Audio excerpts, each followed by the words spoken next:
Selamat pagi teman-teman, senang sekali bisa berjumpa dengan Anda kembali ya dalam kursus online, masih dengan saya Yudhya Anoreksa. Kali ini kita akan bicara mengenai sebuah topik yang sangat menarik dan sangat penting. Judulnya How to Build Strong Self-Resiliency.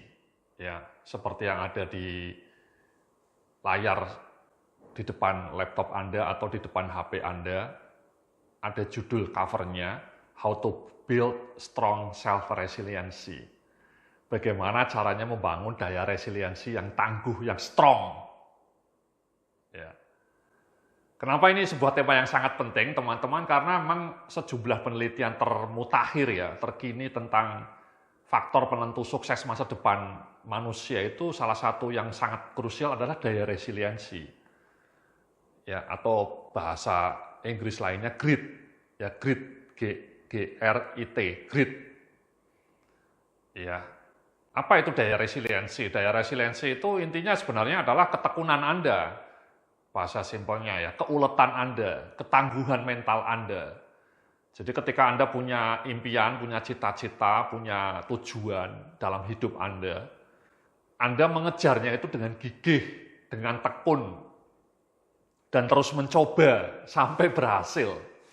Itu daya resiliensi, Mas. Tidak mudah menyerah. Ya, tidak mudah terjebak dalam comfort zone. Tidak malesan gitu ya, mager, malas gerak. Itu menunjukkan daya resiliensi Anda termehek-mehek ya, terkaing-kaing. Ya.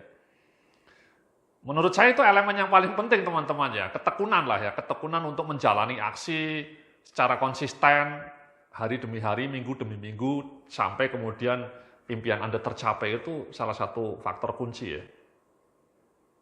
daya resiliensi. Ya, jadi di dalam slide berikutnya, di slide nomor 2 ini saya tampilkan ya definisinya ya. Self-resiliency adalah kecakapan untuk tekun berjuang dan melakukan action secara konsisten, serta tidak mudah menyerah saat puluhan kendala datang menghadang. Ya, ini Anda bisa lihat ya di layar Anda ya. Jadi itulah definisi dari self-resiliency ya. Dan menurut saya itu sangat krusial teman-teman ya. Karena ketika Anda berjuang mewujudkan impian Anda, itu Anda pasti akan menemui begitu banyak problem, begitu banyak kendala, begitu banyak hambatan. Kalau kemudian Anda mudah menyerah gitu ya, mudah menyerah karena Anda merasa skill-nya mungkin tidak cukup.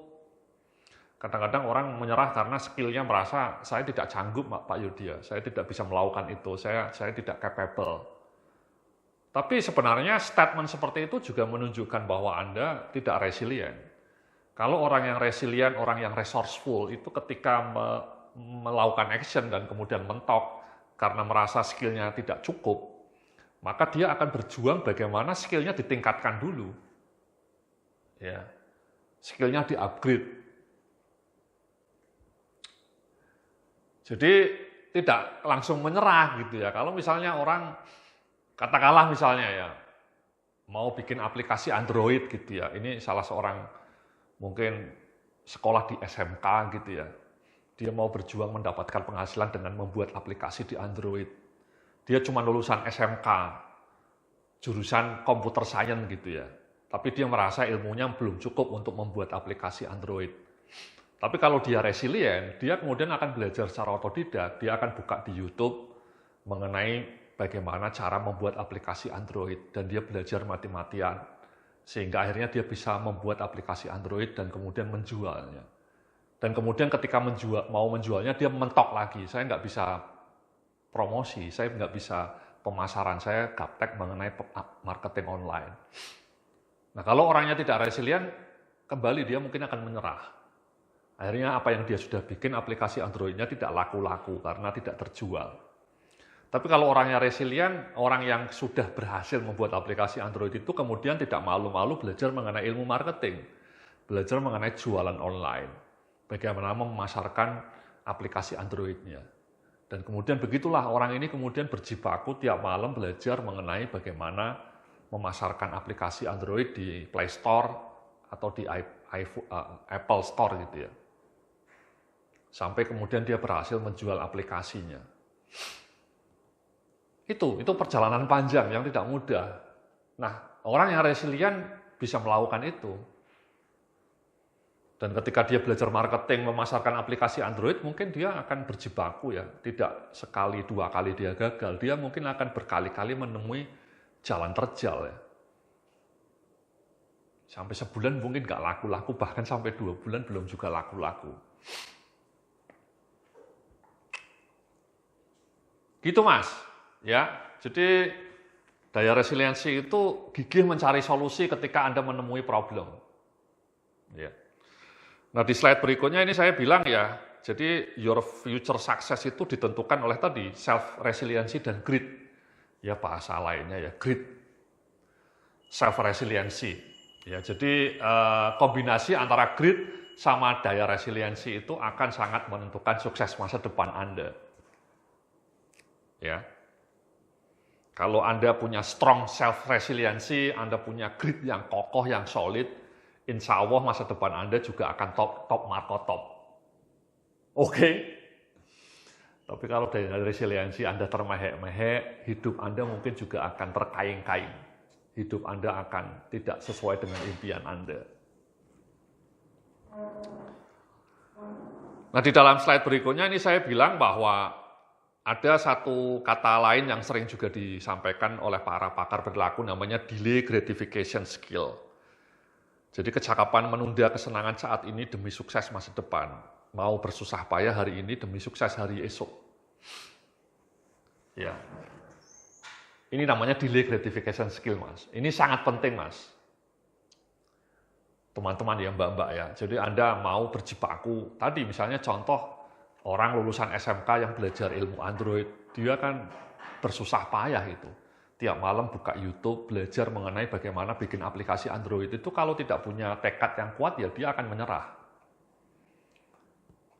Ya, tapi dia pelajari video-videonya dari para ahli Android, ya banyak itu di YouTube, orang-orang India yang sharing mengenai cara bikin aplikasi Android. Dia baca artikel-artikel mengenai Android. Kemudian setelah itu dia juga belajar mengenai marketing online. Itu juga tidak mudah, tapi ya itu, kalau mau sukses kan harus seperti itu, tidak ada yang instan. Nah, sekarang di era smartphone itu orang justru bukan delay gratification skill, justru lawan katanya, instant gratification. Jadi budaya scroll layar HP itu justru melatih otak kita untuk selalu mendapatkan reward secara instan. Scroll, tap-tap, langsung semua konten muncul sesuai harapan kita. Sesuai keinginan kita. Itu sangat merusak itu, Mas. Penelitian menunjukkan kebiasaan main handphone itu merusak kecakapan kita untuk delay gratification, untuk mau sabar menjalani proses berdarah-darah demi sukses masa depan. Itu dihancurkan oleh smartphone culture. Nanti kita akan cerita itu lebih detail. Jadi itu ya Mas ya, Mbak-mbak ya, kita justru harus membangun delay gratification skills, kecakapan menunda kesenangan hari ini demi sukses hari esok. Mau berjibaku. Nah pertanyaannya di slide berikutnya nih ya, di slide nomor 5, saya bilang bahwa lalu apa elemen kunci pembentuk self-resiliency? Itu namanya willpower teman-teman. Ya, ini Anda bisa lihat di layar ya. Elemen kunci pembentuk self-resiliency adalah willpower. Di slide nomor 5. Ya, jadi resiliensi Anda itu, ketekunan Anda itu sangat ditentukan oleh bahan bakar yang namanya willpower. Atau willpower itu bahasa Indonesianya mungkin kekuatan tekad. Ya. Willpower. Sudah banyak penelitian yang dilakukan untuk melacak willpower manusia. Tapi kesimpulannya bahwa willpower inilah sebenarnya bahan bakar utama ketika Anda mau membangun daya resiliensi. Jadi kalau Anda punya bahan bakar willpower yang kuat, maka insya Allah daya resiliensi Anda akan tangguh juga. Sebaliknya kalau kita gagal merawat, menumbuhkan willpower, maka daya resiliensi kita juga akan mudah rapuh, ya, lenyap ditelan angin. Ya. Jadi di slide nomor 6 itu ya, saya lihat flow-nya ya. Jadi willpower Anda itu Willpower Anda itu menentukan daya resiliensi Anda. Ya. Dan kemudian kalau daya resiliensinya kuat, hidup Anda akan top marko top. Jadi kuncinya willpower ini, Mas. Nah, pertanyaannya adalah bagaimana Mas Yodia untuk cara mudah untuk membangun willpower? Ya, nanti kita akan bicara itu. Tapi sebelum bicara mengenai bagaimana cara menumbuhkan willpower, saya akan mengajak Anda untuk menjelajahi 3 temuan penting yang sudah dilakukan oleh para ilmuwan dalam ilmu human behavior mengenai cara kerja willpower. Ya, prinsip kerja willpower itu seperti apa sih? Supaya kita jadi lebih tahu. Ya. Prinsip yang pertama ya di slide nomor 7 itu ya. Ternyata willpower kita itu mudah menguap hilang, teman-teman. Jadi willpower dalam diri kita itu fluktuatif, Mas. Ya, kadang-kadang penuh kayak tangki gitu ya. Kita mungkin punya cadangan willpower pagi-pagi ketika masih fresh, bangun tidur, mandi, sarapan enak, itu willpower kita fresh, segar, mungkin penuh gitu ya. Tapi di siang hari tiba-tiba willpower kita sudah surut. Kenapa? Karena ada begitu banyak hal yang membuat willpower kita mudah tergerus habis. Misalnya apa? Banyak contohnya, Mas. Misalnya kena macet.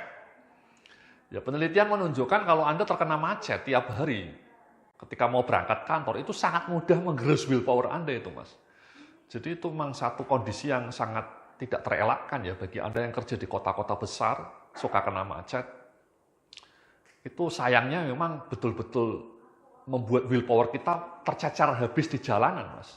Kalau kena macet itu. Makanya kalau bisa sih naik kereta ya. Kalau naik kereta kan tidak kena macet ya. MRT gitu ya.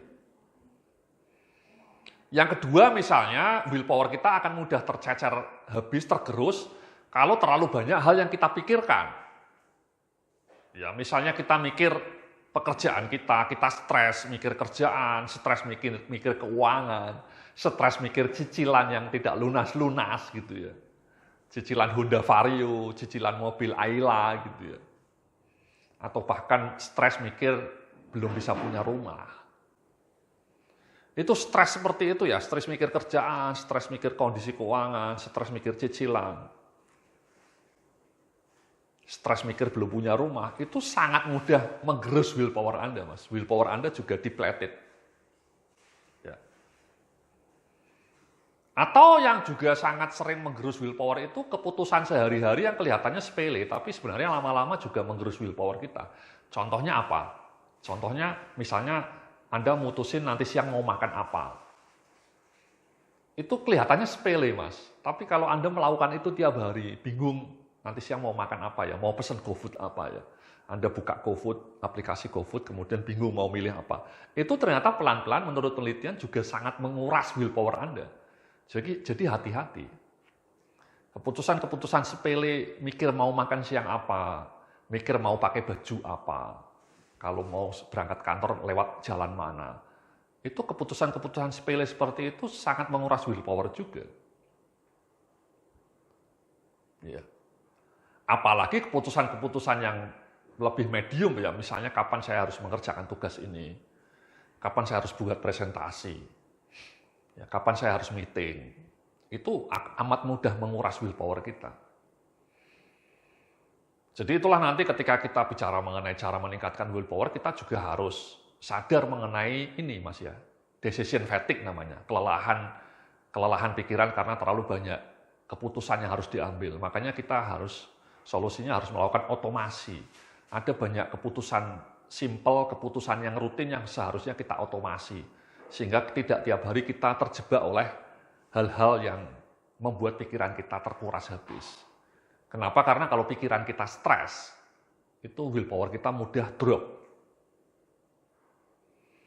Itulah kenapa orang-orang yang stres itu biasanya makin tulalit, Mas.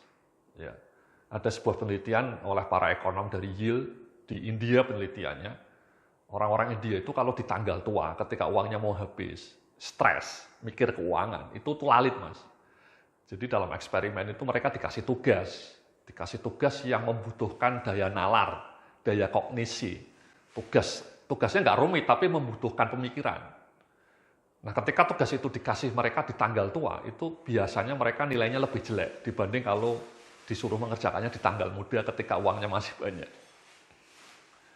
Jadi itu pertanda bahwa ketika Anda stres memikirkan keuangan, daya kognisi Anda itu drop. Dan ketika daya kognisi Anda drop, willpower Anda juga akan termehek-mehek. Oke. Nah, yang kedua nih ya, di slide nomor 8 ya.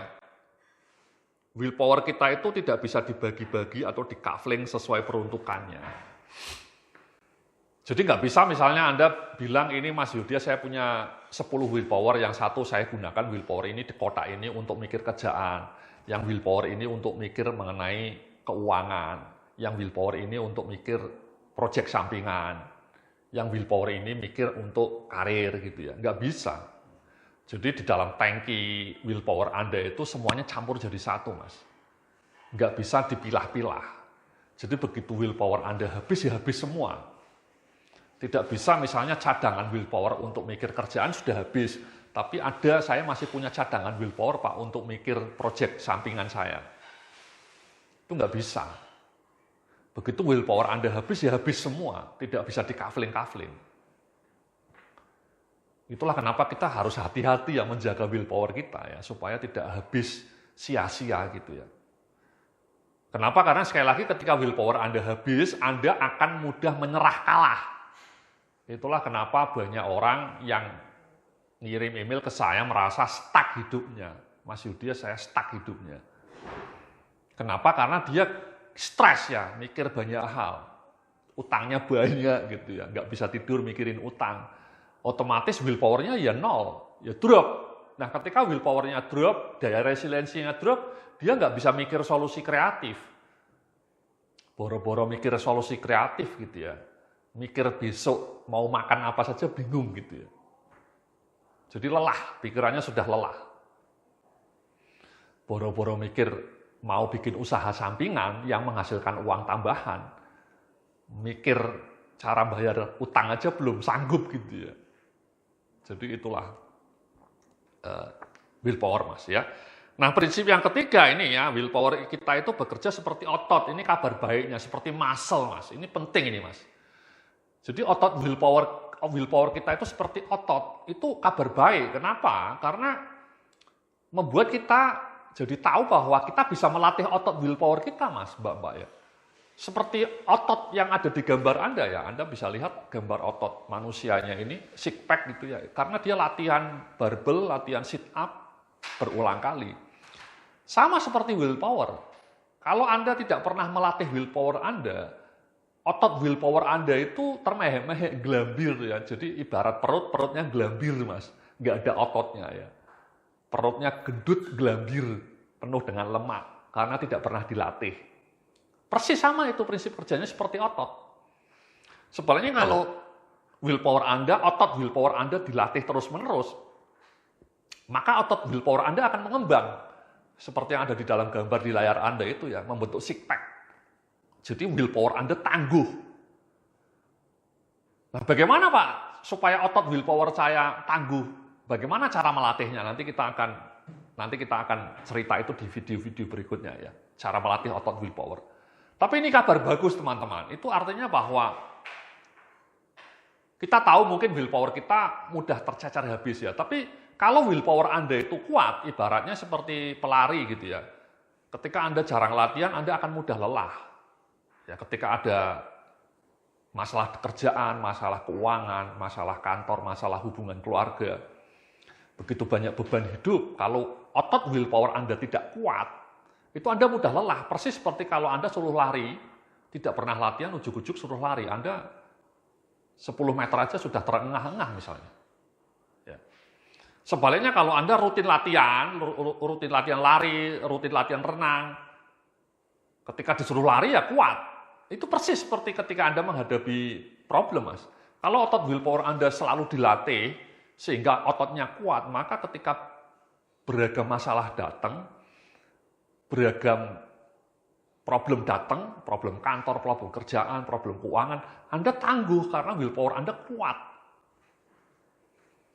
Nah ini menurut saya kabar bagus ya. Artinya kita bisa melatih, pelan-pelan kita bisa melatih otot willpower kita supaya makin resilient. Supaya membentuk six pack gitu ya. Jadi itulah teman-teman ya, jadi itulah prinsip kerja willpower kita. Ya. Mudah tercacar habis, willpower-nya tidak bisa dikafling-kafling, dan yang terakhir ini, willpower ini prinsip kerjanya seperti otot. Ya, seperti muscle, bisa dilatih. Oke, jadi itulah video pertama mengenai how to build strong self-resiliency. Ya, di dalam video berikutnya nanti kita akan belajar mengenai bagaimana menumbuhkan otot willpower kita. Bagaimana kita menumbuhkan daya resiliensi kita. Terima kasih, salam sukses, penuh keberkahan.